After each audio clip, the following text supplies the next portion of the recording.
तू तू करता तू हुआ मुझ में रहाना हूँ। तू तू करता तू हुआ मुझ में रहाना हूँ।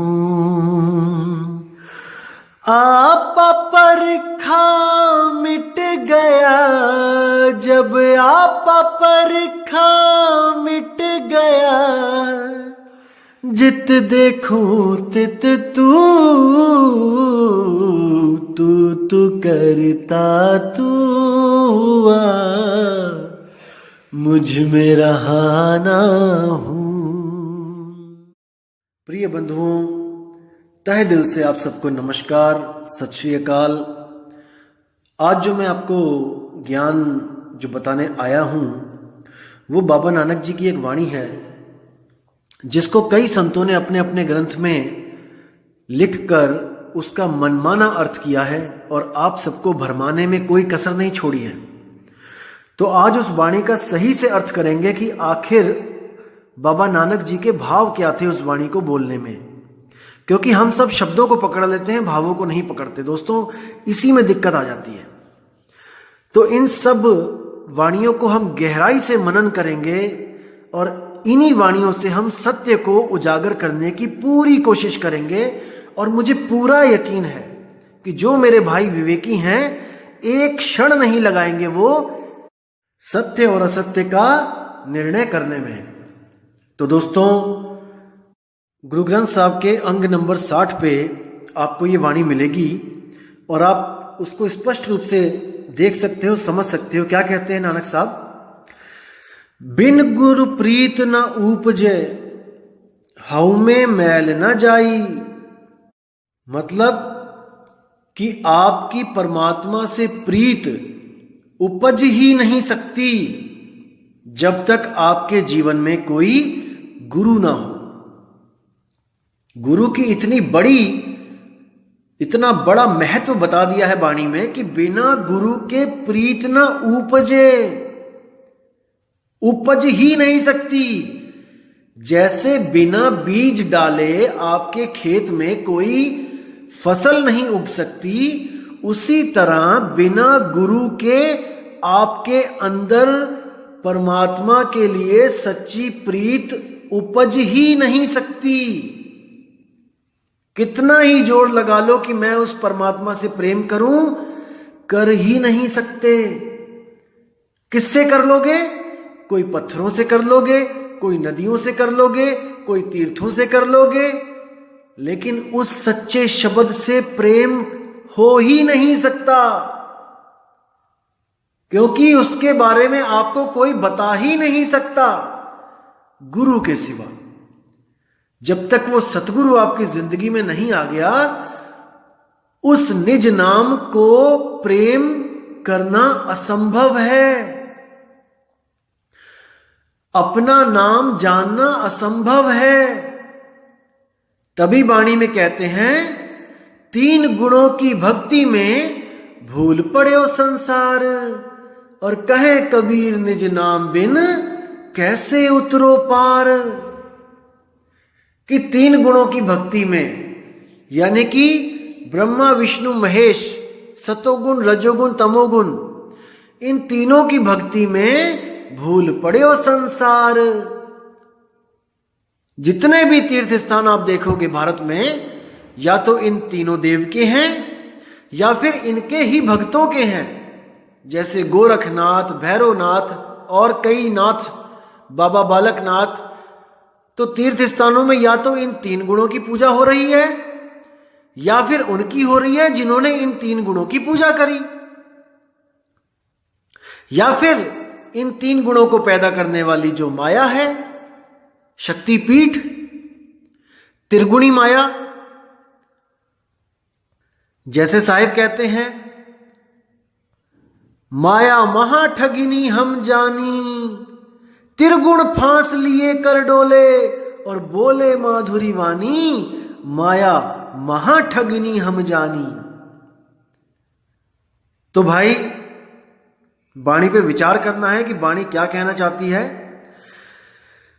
कहते 3 लोक है देह में, रोम रोम में धाम, और बिन सतगुरु ना पाइए सार शब्द निज नाम। जैसे पिछली वाणी में भी बोला कि 3 गुणों की भक्ति में भूल पड़े वो संसार, कहे कबीर निज नाम बिन। निज नाम क्या है? ये निज नाम, निज नाम होता है जैसे आपकी कोई निजी वस्तु है जिसपे केवल आपका हक है, जिसपे किसी और का नाम नहीं लिख सकता कोई। जैसे आपकी प्रॉपर्टी पे आपका ही नाम लिखा जाएगा, कोई और उस पे अपना नाम नहीं लिख सकता। निजी वस्तु, निजी। इसी तरह आपका निजी नाम जो किसी और का नाम नहीं है, स्वयं आपका निज नाम है, जिसको बाबा नानक कहते कोई नाव ना जाने मेरा। हालांकि पांचवी पातशाही की वाणी है, लेकिन मैं 10 गुरुओं को एक ज्योत मानता हूं। अब ज्योत का देखो, जहां मैं कहता हूं कि ज्योत मानता हूं, वहां का मतलब यह नहीं है कि वो ज्योत स्वरूपी अलख निरंजन मानता हूं। ज्योत का मतलब होता है प्रकाश, जहां पर अज्ञान के अंधेरे को मिटाया जाए, उस स्वरूप को ज्योत कहते हैं। जैसे कबीर साहब ने भी कई जगह बोला है कि ज्योत में ज्योत मिले, तो इसका मतलब यह नहीं कि वो किसी ज्योत के पुजारी हैं। मेरे एक सिख भाई ने पिछली ऑडियो में मुझे कमेंट किया था कि आपने शायद ठीक से समझा नहीं कि कबीर साहब क्या कहना चाहते हैं। कबीर साहब कहते हैं ओ अंकार आद में जाना। इसको जो वाणी को पढ़ के उन्होंने बोला कि इस पेज को पूरा पढ़िए, मैं आपको उसका भी अर्थ बताना चाहूंगा, क्योंकि एक नई ऑडियो बनाने से पूरी उसी पेज पर इतना बताना काफी है कि वो क्या कहना चाह रहे हैं। दोस्तों, मैंने पिछली ऑडियो में आपको बताया था कि वस्तु एक है, उसी के अनंत नाम है। चाहे उस वस्तु को, देखो वस्तु को जानना पड़ेगा पहले। अगर बिना जाने आप नाम पे अटकोगे तब बात नहीं बनेगी। पहले आप वस्तु को जान लो, फिर आप उस वस्तु का कोई भी नाम रख लो, कोई दिक्कत नहीं है। समझो, कबीर साहब कहते हैं ओ अंकार आदि में जाना। तो कुछ लोग, भाई लोग भ्रमित हो जाते हैं कि नहीं, देखो कबीर साहब कह रहे हैं ओ अंकार आदि में जाना, यानी कि आदि में ओ अंकार था। कौन सा? जो किताबों में लिखा हुआ है। दोस्तों, इसको समझना। वो भ्रमित होकर कह देते हैं कि देखो ओ अंकार लिखा है, यानी कि ओ अंकार जो मैं लिख रहा हूं, जो वाणियों में लिखा हुआ है, वही आदि है। नहीं दोस्तों, आगे देखो क्या लिखा है। ओ अंकार आदि में जाना, लिखे और मेटे ताही ना माना। कितना स्पष्ट कह दिया कि अगर उसको लिख के मेटने वाला ओ अंकार कोई समझता है तो मैंने उसको नहीं बोला है। कितना स्पष्ट है। और आगे बोला गया है कि ज्योति में ज्योत समाना, इसका मतलब ये नहीं कि किसी ज्योत में समा जाना है, किसी पतंगे की तरह उस ज्योत में समा के मर जाना है। ज्योत में ज्योत समाने का मतलब होता है आप 2 ज्योत को लगा के देखिए, बिल्कुल साथ में जोड़ के देखिए, आपको पता भी नहीं लगेगा कि ये 2 ज्योत कब एक हो जाएगी। उसमें कोई भेद नहीं कर सकता कि ये 2 ज्योत है कि एक है। ये सांकेतिक ज्ञान बोला गया है, ना कि किसी ज्योत के बारे में बोला गया है कि हमने किसी ज्योत में समा जाना है। जैसे कबीर साहब की वाणी है, तू तू करता तू भया मुझ में रहा ना हूं। फिर क्या कहते हैं, राम कबीरा एक भय है कोई ना सके पछाणी। ये भेद की बातें हैं, ये भाव की बातें हैं। आपने भाव को पकड़ना है। गलती से आप शब्दों को पकड़ रहे हो मेरे भाई, शब्दों को पकड़ रहे हो। जब आप वस्तु को जान जाओगे, चाहे उसको ओंकार कहो, चाहे उसको ब्रह्मा कहो, चाहे उसको विष्णु कहो, चाहे उसको जो मर्जी कहो, लेकिन जानने के बाद जब आप उसको जान जाओगे तो जो मर्जी कहो। जैसे गरीबदास जी ने अपनी वाणी में कई जगह कहा है कि आदि गणेश मनाओ। अब इसका मतलब ये नहीं कि वो गणेश की बात कर रहे हैं जो भोले शंकर और पार्वती के बाद पैदा हुआ है। उन्होंने बोला है आदि गणेश मनाओ। आदि कौन है? आद सच, जुगाद सच, है भी सच, नानक होसी भी सच। उस आदि गणेश को यानी उस परमपिता परमात्मा को ध्याने की बात हो रही है। लेकिन लोग केवल शब्दों को पकड़ लेते हैं कि देखो गणेश लिखा है तो इसका मतलब वो सूंड वाले गणेश की बात कर रहे हैं। दोस्तों उसके आगे आदि भी लिखा है, आपको वो क्यों नहीं दिख रहा है? आदि का मतलब ये सृष्टि भी नहीं थी, कुछ भी नहीं था, ना धरती ना आकाश ना पाताल ना देव ना देवता, कुछ भी नहीं। उस वक्त जो आदि गणेश था उसको मनाने की बात कह रहे हैं। तो इन भावों को समझो मेरे दोस्त, मेरे भाई। अगर इन भावों को आपने समझ लिया तो दोस्तों वो दिन दूर नहीं है जब आप भी कहोगे कोई नाव ना जाने मेरा। उसको समझो मेरे भाइयों, समझो वक्त अभी है। अगर ये वक्त निकल गया हाथ से तो दोस्तों कुछ हाथ पल्ले नहीं रहेगा। अभी है समय, अभी समय है। और मैं उन दोस्तों से, उन भाइयों से बहुत माफी मांगना चाहूंगा जिनको मैंने गुरुजी का एड्रेस नहीं दिया। उन लोग ने 20-20 मेल भेज दी मुझे कि एड्रेस दे दो, प्लीज एड्रेस दे दो, लेकिन मैंने नहीं दिया। मैं माफी चाहूंगा, लेकिन मैं आपका भला जानता हूं दोस्तों। मुझे पता है कि आपका भला कहां पे है। मैं नहीं चाहता कि किसी कच्चे घड़े में पानी आए और उसका भी वो हाल हो जाए जो एक स्वयंभू आत्मज्ञानी का हो चुका है। मैं नहीं चाहता कि कच्चा घड़ा पानी में टूट जाए, नहीं। मैं चाहता हूं कि आप इतने पक्के हो जाओ, इतने मजबूत हो जाओ कि आपके पास 1% भी भ्रम ना भटके, 1% भी संशय आपके मन में ना रहे। तब अटल होकर आप आना। जैसे कोई लड़का किसी लड़की से शादी करता है या कोई लड़की किसी लड़के से शादी करती है, दोस्तों जब तक शादी का बंधन बंध ना जाए उनमें अटल विश्वास होता है एक दूसरे के प्रति, तभी तो वो एक दूसरे से शादी करना चाहते हैं। अगर शादी से पहले हल्की सी भी उनके कान में कोई भनक पड़ जाए कि ये लड़का ठीक नहीं है या ये लड़की ठीक नहीं है, दोस्तों भले वो शादी कर दें, लेकिन उनमें वो प्रेम कभी नहीं जाग सकता जो तब जागता जब वो दोनों के बारे में कोई संशय नहीं होता उनके मनों में। इस बात को समझो। मैं नहीं चाहता कि कोई मेरा भाई जल्दबाजी में नाम ले और फिर उसको बाहर से कहीं कोई ऐसी चीज पता लगे और उसको भ्रम आ जाए कि नहीं शायद वो ठीक है। दोस्तों सत्य एक होता है, इसीलिए मैं संतों की सब वाणी आपके सामने खोल के रखना चाहता हूं ताकि आपको भ्रमित करने वाला इस दुनिया में कोई पैदा ना हो। आप इतने मजबूत हो जाओ दोस्तों कि आप स्वयं विवेक कर सको कि मेरे लिए क्या सही और क्या गलत है। बस मैं यही चाहता हूं। और आपको बताना चाहूंगा, जिन लोगों को मैंने एड्रेस दिया भी था वो लोग बहुत दूर दूर से आए भी थे, लेकिन दोस्तों उनको भी नाम नहीं दिया गया, क्योंकि मैंने आपको पहले ही बताया था कि हमारा पंथ, हम लोग भीड़ इकट्ठी करने नहीं आए हैं। आप किसी भी पंथ में चले जाओ, जिस दिन आप कह दोगे कि मुझे नाम दे दो गुरुजी, एक पल नहीं लगाएंगे, आपको नाम से जोड़ेंगे और आपको अपना शिष्य बना लेंगे। दोस्तों फिर बोल रहा हूं कि हमें शिष्यों की कोई भूख नहीं है। इस पंथ को आपकी जरूरत नहीं है, बिल्कुल नहीं है। इस पंथ को केवल उसकी जरूरत है जो सच में सत्य को जानना चाहता है, जानना चाहता है, जो सच में सत्य को पाना चाहता है। और हमें पूरा यकीन है कि उस शिष्य को, उस खोजी आत्मा को 100 बार भी धक्का दे के आश्रम से निकाला जाएगा, दोस्तों वो वहीं पर आएगा दोबारा, 100% वहीं आएगा। जैसे जो जहाज का कांव होता है, कौवा, जब जहाज चल पड़ता है, समुद्र के बीचों बीच होता है, तो हजारों किलोमीटर इधर जमीन नहीं मिलती और हजारों किलोमीटर उधर जमीन नहीं होती है।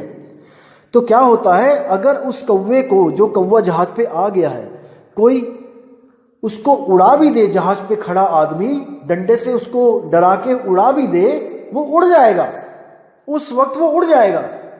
लेकिन उड़ता उड़ता उड़ता उड़ता लौट के फिर वहीं आ जाएगा, क्योंकि उसको पता है कि इस जहाज के अलावा और कहीं जमीन ही नहीं है मेरे ठहरने के लिए।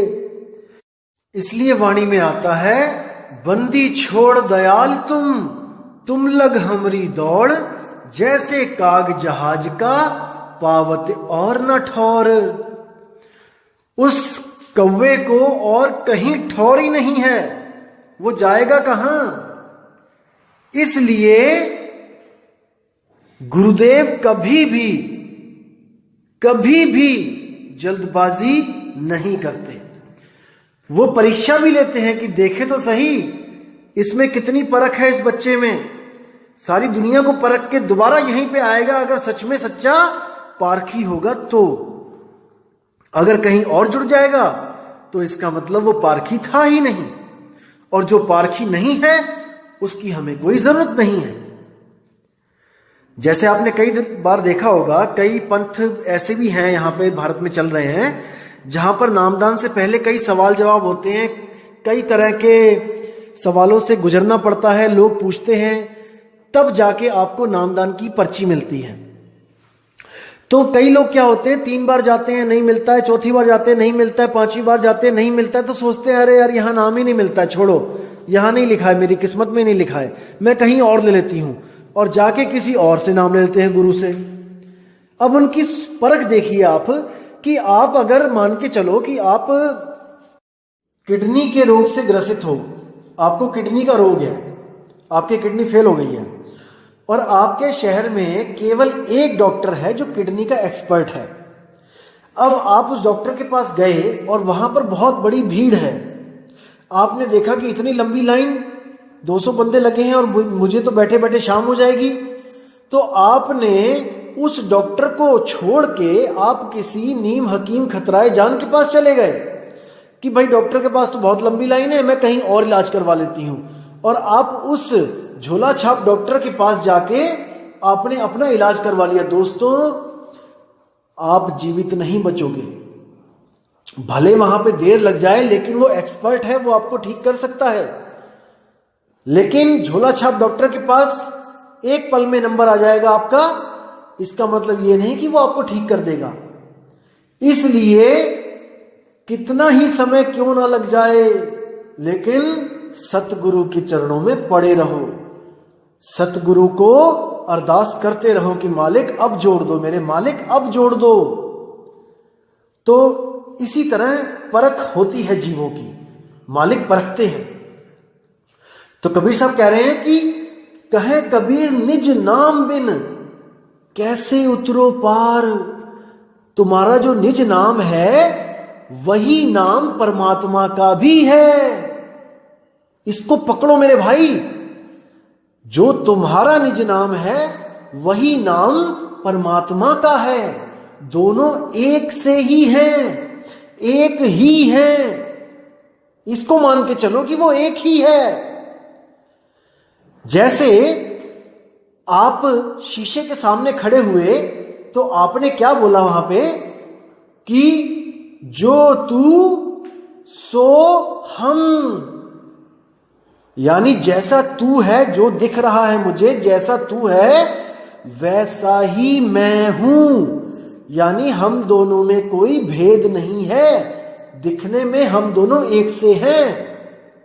जैसे आपको कोई कहता है ना कि अपनी फोटो दो, अपना चित्र दो, इसका मतलब जैसे आप हो बिल्कुल वैसा ही आपका चित्र होगा, जैसे तुम वैसी तुम्हारी फोटो, जो तू सो हम।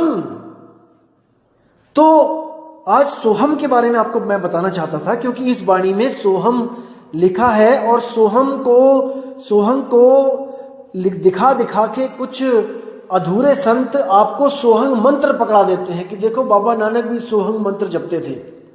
दोस्तों, बिल्कुल गलत है, बिल्कुल गलत है।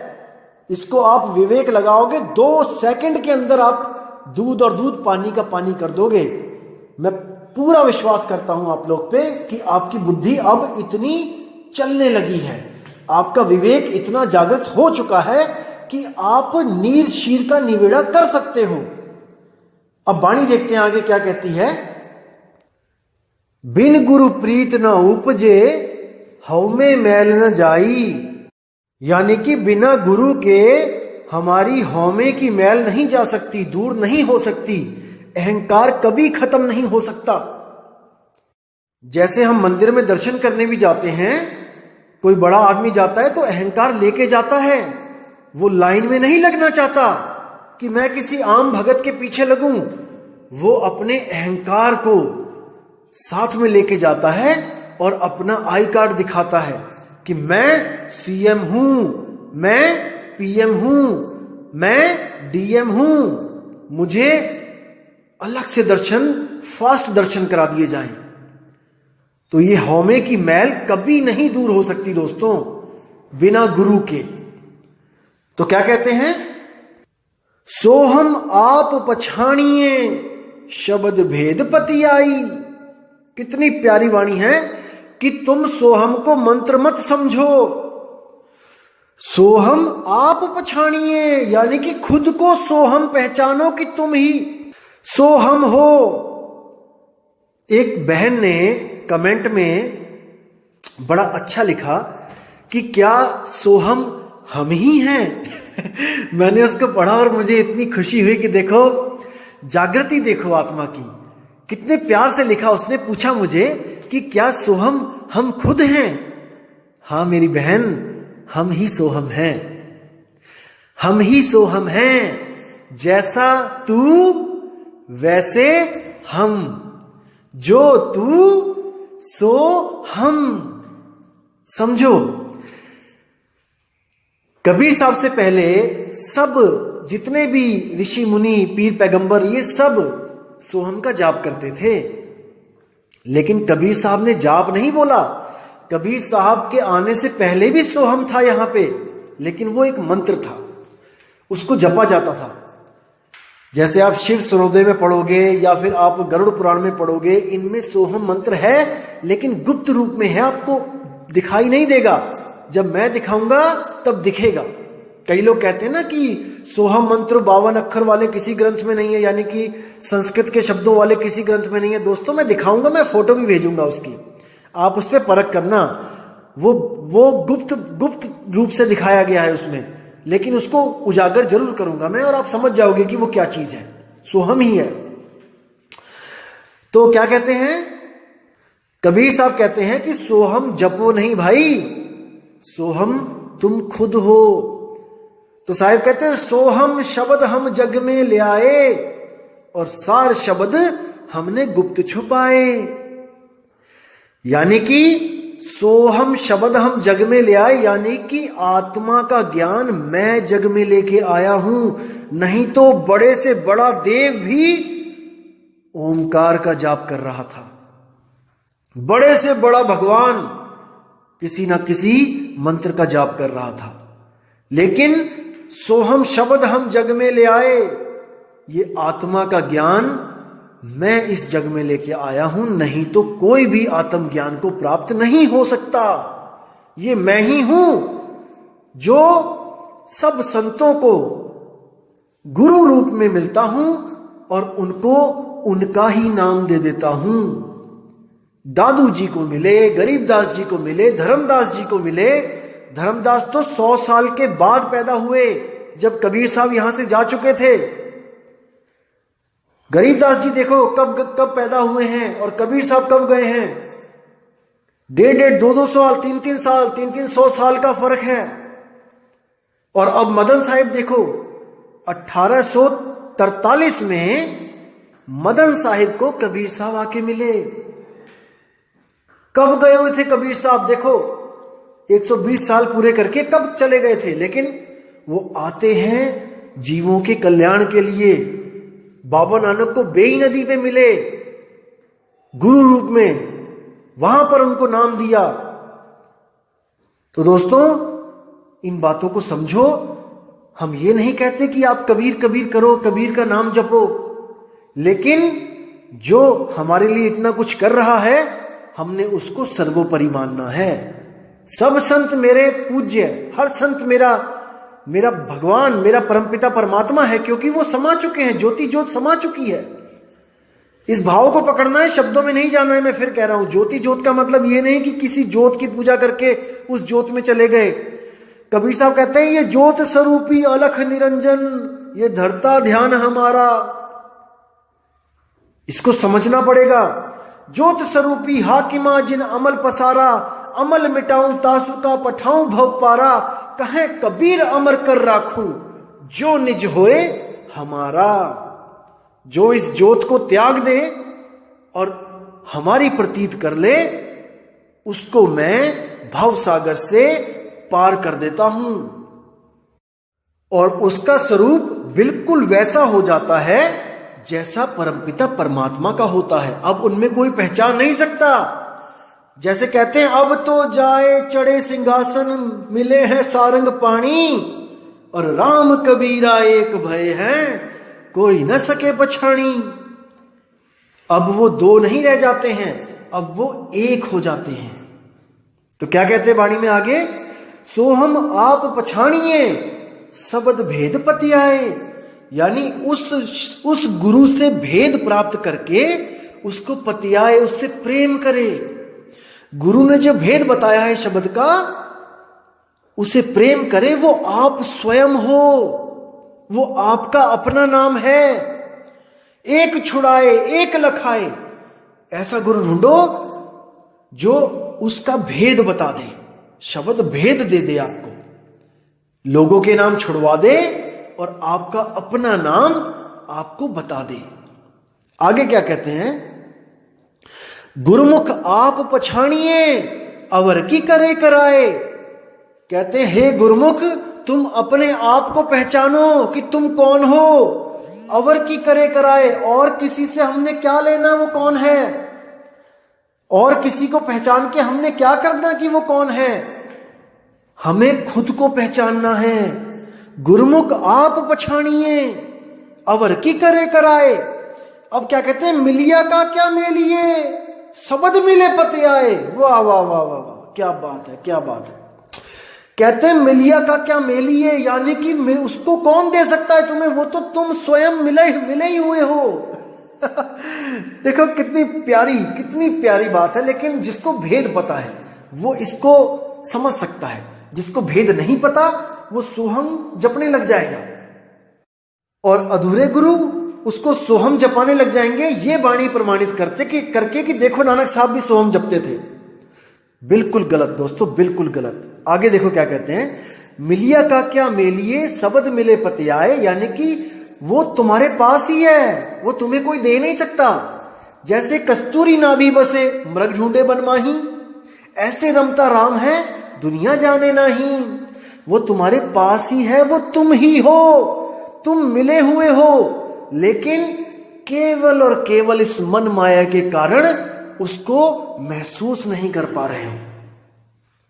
वो तुम हो, तुम यहां पर मिले हुए हो इस शरीर में। ये शरीर चल रहा है क्योंकि तुम हो इस शरीर में, तुम आत्म रूप हो, लेकिन खुद को बिना शब्द के प्राप्त नहीं कर सकते। बस इतना समझ लो। आगे क्या कहते हैं, मनमुख सोझी ना पावे बिछुड़े चोटा खाई।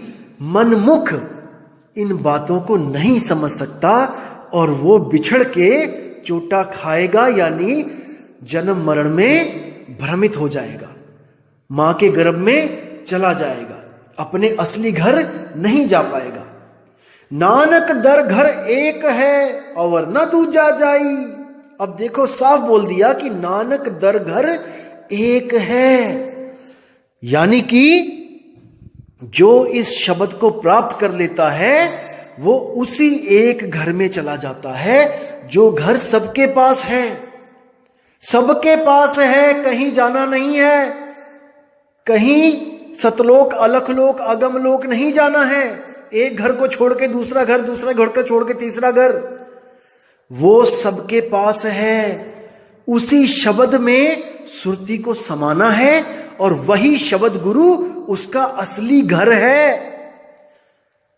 अब कई लोग मुझे कहते हैं कि आप बोलते हो कि सतनाम स्थान है जहां पे सुरती समाएगी और सतनाम ही परमात्मा है, जैसे दिल्ली एक स्थान भी है, दिल्ली एक परमात्मा यानी एक इंसान भी है, ऐसा कैसे हो सकता है, कई लोग कहते हैं। दोस्तों आपको बताना चाहूंगा, जो मां है, मां का उदाहरण दूंगा, जो मां है वो एक इंसान है, लेकिन मां की गोद एक स्थान है। समझो मेरे भाई, मां एक इंसान है और मां की गोद एक स्थान है। जब बच्चा वो गोद में रखती है तो उसको पूछा जाता है कि बच्चा कहां पे रहता है, कहां पे है इस वक्त, कहां पे बैठा है, तो मां की गोद में बैठा है। दोस्तों बैठा तो स्थान पे ही जाता है ना, लेकिन स्थान होते हुए भी वो मां है, वो इंसान है। इसी तरह शब्द वो परमात्मा भी है, वो स्थान भी है जहां पे श्रुति को जाके ठहरना है। गहराई से समझो, समझ में आएगी ये बात दोस्तों, आएगी। इतने विवेकी आप हो चुके हो कि इस बात को आप समझ सकते हो। तो दोस्तों ये जो शब्द था ये बहुत जरूरी था बताना आपको, क्योंकि कई लोग भ्रमित हो चुके हैं और मुझे मेल्स भी आती हैं कि देखो संतों की वाणियों में सोहम लिखा है और आप कहते हो कि सोहम नहीं जपना है। दोस्तों सोहम नहीं जपना है। संतों का सोहम और जोगियों का सोहम अलग अलग है।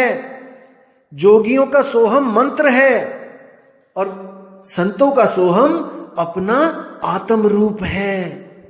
इसको समझो, जोगियों का सोहम श्वासों पे चलता है और संतों का सोहम श्वासा से भी न्यारा, श्वासों की भी जरूरत नहीं है। श्वास से तो शरीर कायम है, आत्मा को श्वासों की कोई जरूरत नहीं है। आत्मा बिना श्वासों के भी अमर है। इसको समझो मेरे भाई, और पूरी उम्मीद है मुझे आप समझ चुके हो।